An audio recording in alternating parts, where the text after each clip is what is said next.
When I start talking about the things that happen in the Umar Johnson sector to strangers, it sounds like some kind of just, Jerry Springer. It just sounds unreal. But when you see that there actually are federal lawsuits that that started in the Umar Johnson sector, that opens your eyes. One is the Catherine Brown, the Brown versus Takba or whatever. However, and that started in the Umar Johnson sector. And yeah, and I'll talk more about that, but that started in the Umar Johnson uh, sector. So one of the things was there were people listed that were being sued in federal court by Miss Brown that did not heed the warning and took it for granted. And now, as the date of this recording, they actually there's a default judgment against them. Now, I'm thinking, how did this impact me? Well, I'll talk more about it, but I was brought into that lawsuit. Catherine Brown threw my name in it as someone that was causing her harm, and of course that part was thrown out. Myself, a friend of mine named Anti-Afros Fingales, Andrea Stewart, and the Anti-Fraud Warrior LLC was brought into that lawsuit, and our portion of it was thrown out. But the problem is, in those official documents, you had my address, you had her address, you had uh, you know different ways of people to still continue to harass. And there are some people to this day who are trying to use that court case as a way of saying, hey, look, they were up here causing all this trouble, because Gerald's name is in this lawsuit. And the truth is, anybody can be sued. There's tons of lawsuits against people that are fraudulent, just like the Catherine Brown lawsuit.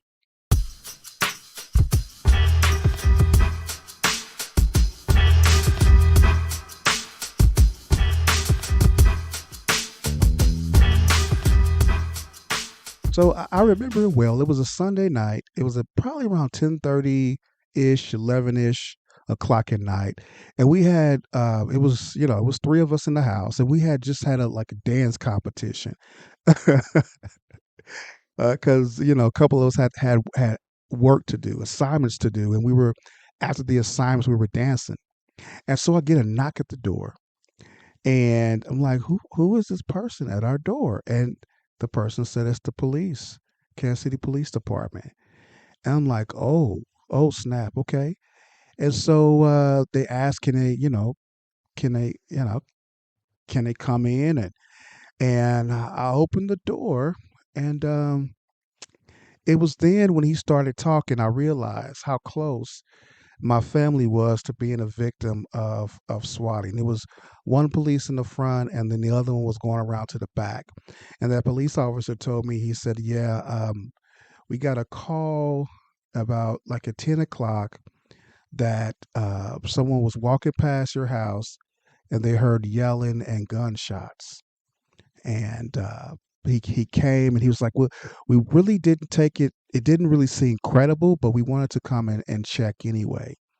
And I'm really glad that they just had they just felt that it was fake, because it didn't make any sense, to be you be walking, you just walking past, and you just hear this stuff, and then you call the police. And I just thought about, man, that can bring a lot of fear and stress to people. And it's a dangerous situation. Like, how low can a person go to try to bring harm to someone like that? And that was the whole goal, is to show you, hey, I can touch you at any time. And this happened right after someone who used to be a supporter of mine started posting a video of my home, and I'll talk more about that. But they start posting more video. They start posting the video of my home, because it was a part of another lawsuit.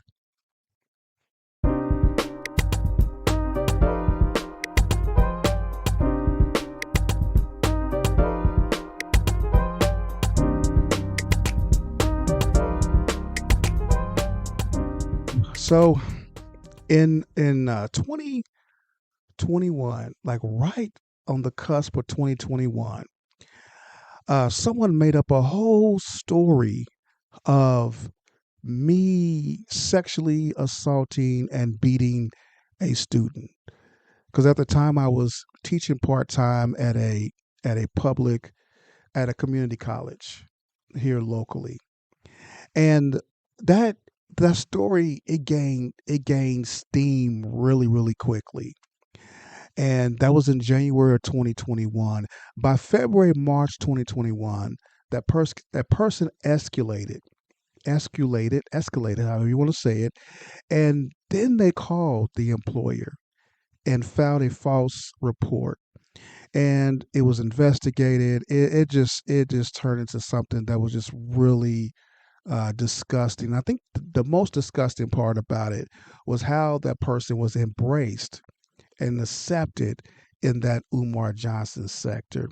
And these false claims didn't just stop with that one person. There were other, false reports filed. There was a report sent to the Attorney General of Missouri that another content creator, received from somebody else and used it as a way of getting content. And I'm at a point now. How do I respond to this now? uh, Whoever I'm affiliated with, if I do contract work, whoever my full time employer is, I'm giving them documents. I'm giving them facts. I'm giving them screenshots of the attacks, so they would know, hey, that there's sick people out here, and they're going to probably be trying to contact you, trying to continue to ruin my reputation and ruin my life. And this is how, and the fact is, they can't ruin something that they have no control over. See, I'm taking control, and the way that I take control is I'm like telling on everybody. I'm I'm making sure that I'm like, here's the history of that space. Here's the link to my site so you can look at my page for yourself. Right? You got to be proactive.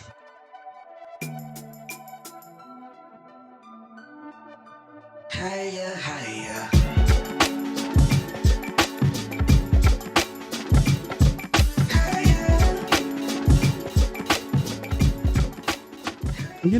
Like really, nothing surprises me about that space. I was not really surprised. When I take that back, I was really surprised when people started using picture of my deceased father as an avatar, and they did it probably like a year after he had passed. They started using his picture as an avatar for fake YouTube channels, what's called troll channels, and then people started to use avatars of my wife's picture and an avatar of my children, and the ones that crossed the line, I felt for me were the one using a deceased relative, and then for two using pictures of a minor at the time. Those to me are some instances that really cross the line. And I used to get really upset, but that's what people really wanted. They want you to get upset. They want you to cuss. They want you to do all of this, but that doesn't really work on me. And now I just, if the, whoever the channel host is, if they don't remove it, I move on to the next, next channel where I don't go. Is that simple. So how I balance like really protecting my family is, if I want to post pictures of my family, I will, and if I don't, I don't. But I don't share a lot of private information publicly. That's how you protect your family.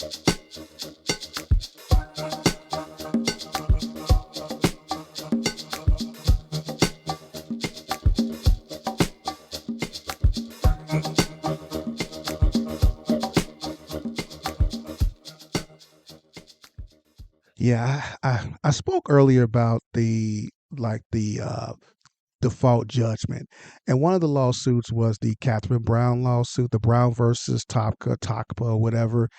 And I I think about a year. That lawsuit was going on for a year and a half or something, and I was doing my best not to like talk about it, not to talk about that person, Miss Brown, because she had started off as someone who was supporting Umar, and she had been talking about myself and others, and I really rarely talked about her. I did. I talked about her one time, and next thing you know, it in my inbox, I get like a 4 or 5 page email with threats, and I'm like, no, I'm not. I'm not on that kind of time with that lady, and so I stopped. But I noticed, like, I got contacted by a friend and said, "Hey, you're on that lawsuit now," and I'm just grateful to God that we were able to get off of that lawsuit. The judge said he threw that out. He threw that part out that had AFW, myself, and Anti-Afros, Andrea Stewart's name in it. But the damage was already done. Our information was out there. The second one that stands out the most was a person that started off as a supporter, realized now that they were a fake supporter. Then they became a detractor. Then after they became a detractor, they became the biggest detractor. Then they became the biggest stalker. And once I fought back by reporting them to their employer. They stopped. And then they picked up a new tactic, and that was to take me to copyright claims court. And the victory for them was being able to get pictures of my home into a video, and they showed that video multiple times. Every time I uh, went to YouTube to get it taken down, that person put it back up again. And I talked about how how my family was put in danger by attempted swatting. That swatting happened a few probably I would say actually a few hours, or maybe 12 hours or so after that first video was released of my home, and showed the documents of my address. That was the weekend that my family was could have been really harmed by an attempted swatting.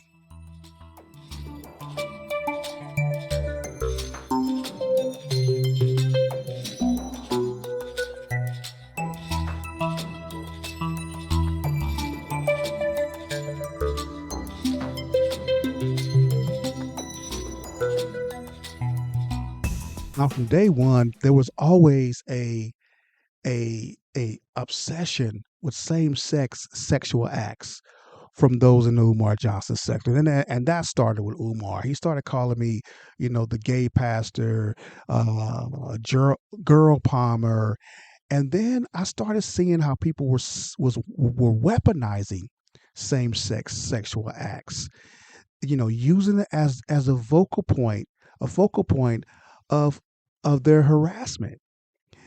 And it was like sickening.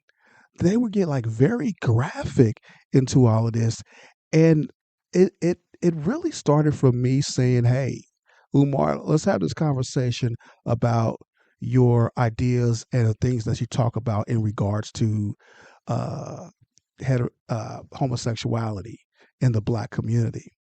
And from that, that's how we got to, you know, Rev G, he loves the rainbow. And that's why, I was called Rainbow Rev. And I took that name for myself.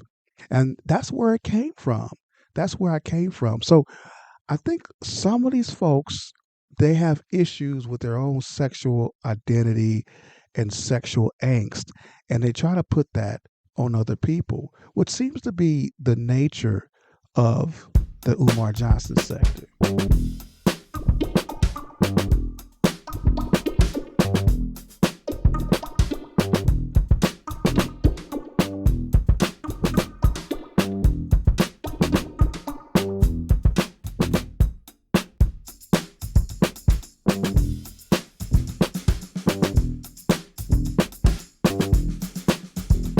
So, along with all this other stuff, stalking came into play.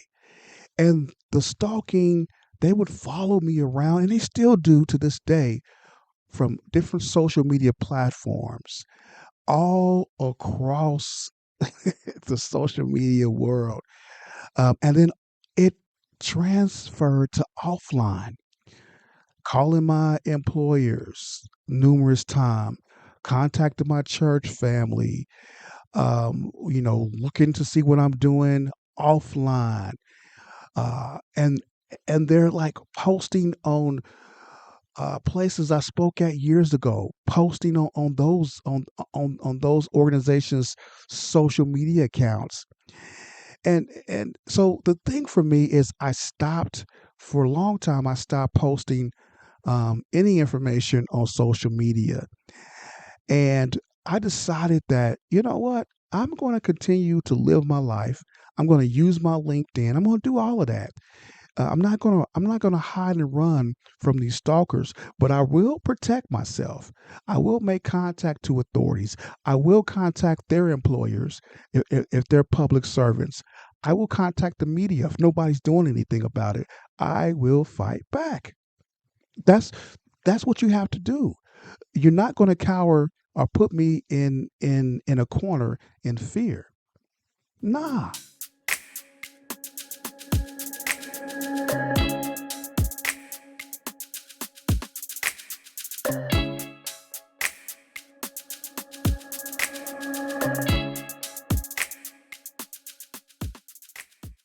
And I think for some reason people think because it's online that it's okay to make threats. And some of the violent threats, the threats that were made toward me, threats of being pistol whipped, assaulted. People say things like, "If I see you a person, I will smack the shit out of you." And I'm like, okay, well, I'm gonna go ahead since you're making that threat. I'm gonna go ahead and make sure that I report that, right? And like, well, you're a snitch. And I'm like, damn right, because I don't know how much of what a person says is credible or not, and I'm not going to take that. I'm not going to take that chance, and you shouldn't either. So yes, law enforcement did get involved. I did file a police report or two with my local law enforcement. And I print out the whole, you print everything, you keep everything. I print out the whole transcript of the conversation. This person did a live stream where they threatened to pistol whip me, threatened to run me over with a van. For what? I made no threats against them. And again, it's a lot of times it has nothing to do with you, but has a lot to do with what's already ingrained in that person. So yeah, I made sure that I would contact authorities, but it did not stop me from still talking about the things that I wanted to talk about.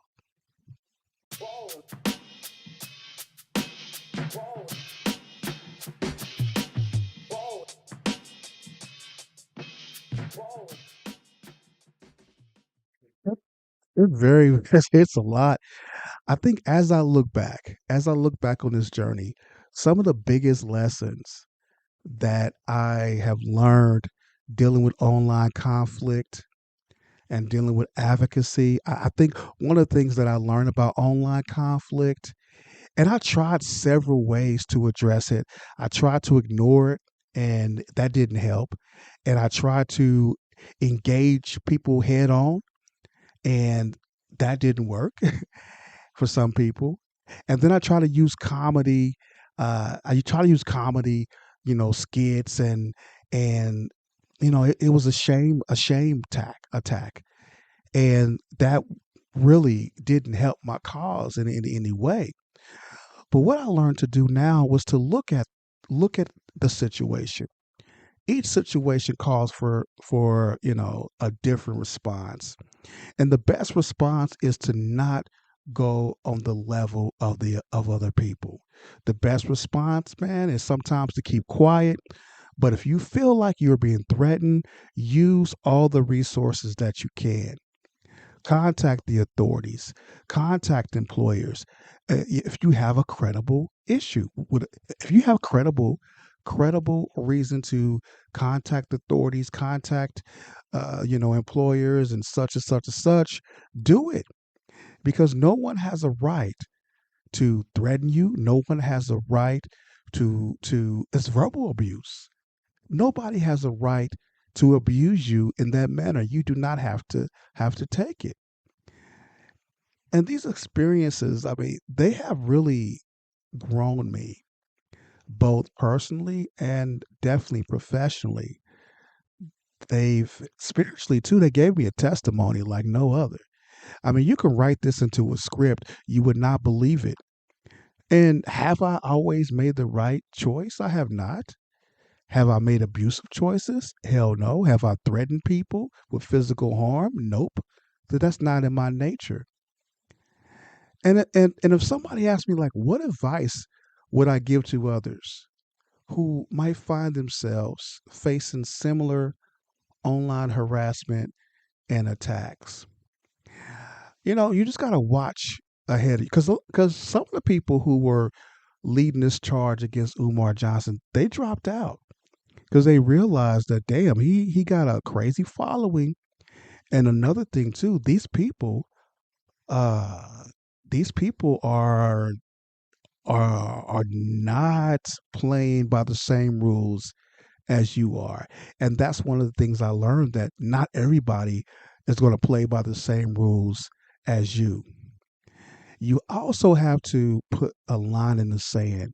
Like, these are the things that I will not tolerate. And I think for me, at the end of the day, and I know people love to use that term at the end of the day, never lose sight of your mission, never lose sight of who you are. And I think this experience helped me to embrace that. Because as I was looking over, getting all the history, all the screenshots, and all the the non fun stuff in creating this film, video documentary, uh, it really, I saw a change from 217 to 219. The stuff was fun. It may not have been fun for Umar, but it was fun for me. I really wasn't going all that out there. But then I noticed when the attacks started happening, the loss of my father happened in 2020, COVID, job loss in 2020, and then 2021, all hell broke loose. And that's when I got most of my screenshots of the attacks. And then I didn't see a whole lot of screenshots from me from 2022 and on. And I asked why. One of the things is I stopped caring about, the so-called roasting. And I was focused on making music, using my God-given talents to still have fun in this social media space. And another thing that changed in 2022 was I started really contacting authorities, and that really changed a lot. That stopped a lot of the really very abusive attacks, because you have to put a line in the sand. You have to protect your energy. If you have to leave social media, leave social media. If you have to stop talking about a certain issue, stop talking about it. You can reinvent yourself, and not reinvent on a lie, but reinvent yourself on truth. And at the end of the day, when the smoke clears, you're still walking and you're still talking. And for me, after the smoke clears, I'm still standing.